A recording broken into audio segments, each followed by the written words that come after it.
હુરુન ઇન્ડિયાની લિસ્ટમાં આમ તો ઇન્ડિયાના ટોપ 10માં દેશના ટોચના ધનિકોનો સામેલ થાય છે, પરંતુ સુરતના ટોપ 10 ઉદ્યોગપતિઓનું લિસ્ટમાં ડોક્ટર ફારૂક પટેલ 9700 કરોડની સંપત્તિ સાથે સુરતના બીજા ક્રમે સ્થાન પામનારા અરબપતિ બિઝનેસમેન બની ચૂક્યા છે।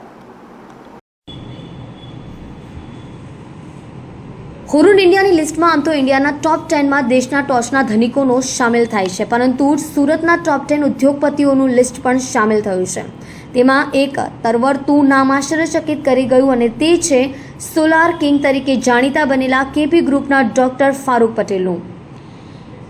એક બસ કંડક્ટરના દીકરાએ વર્ષ 1994માં રૂપિયા 1 લાખની મૂડી સાથે કેપી ગ્રુપના નામથી શરૂ કરેલી બિઝનેસ સફર તેના અથાગ પરિશ્રમ, ઇનોવેશન, મેનેજમેન્ટ થકી તેના સુરતના ટોપ 5માં સ્થાન અપાવી ગઈ છે। ડોક્ટર ફારૂક પટેલ 9700 કરોડની સંપત્તિ સાથે સુરતના બીજા ક્રમે સ્થાન પામનારા અરબપતિ બિઝનેસમેન બની ચૂક્યા છે।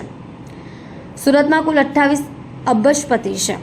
ટોપ 10ની વાત કરીએ તો તેમાં એથર ઇન્ડસ્ટ્રીઝના અશ્વિન દેસાઈ પાસે સૌથી વધુ 10,700 કરોડ રૂપિયાની સંપત્તિ છે।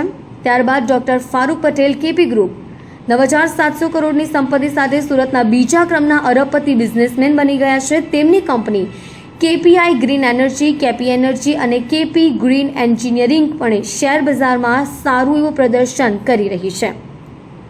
બાદમાં એનજે ઇન્ડિયાના નીરજ ચોકસી 9,600 કરોડ, કિરણ જેમ્સના બાબુ લખાણી, એફ.એ. મિલી પાસે 7,400 કરોડ, જ્યારે શ્રી રામકૃષ્ણ એક્સપોર્ટના ગોવિંદભાઈ ધોળકિયાની 6,100 કરોડ અને કલરટેક્સ ઇન્ડસ્ટ્રીઝના જયંતિલાલ જરીવાળા 5300 કરોડ, હરિકૃષ્ણ એક્સપર્ટના સૌજીભાઈ ધોળકિયા 350 કરોડ, ધર્મનંદન ડાયમંડના લાલજીભાઈ પટેલ ફેમિલી 3600 કરોડ રૂપિયા, હરિકૃષ્ણ એક્સપર્ટના તુલસી ધોળકિયા રૂપિયા 3100 કરોડ અને શ્રી રામકૃષ્ણ એક્સપોર્ટના વરસામભાઈ નારોલા ફેમિલી 3100 કરોડ રૂપિયાની સંપત્તિ સાથે સામેલ છે।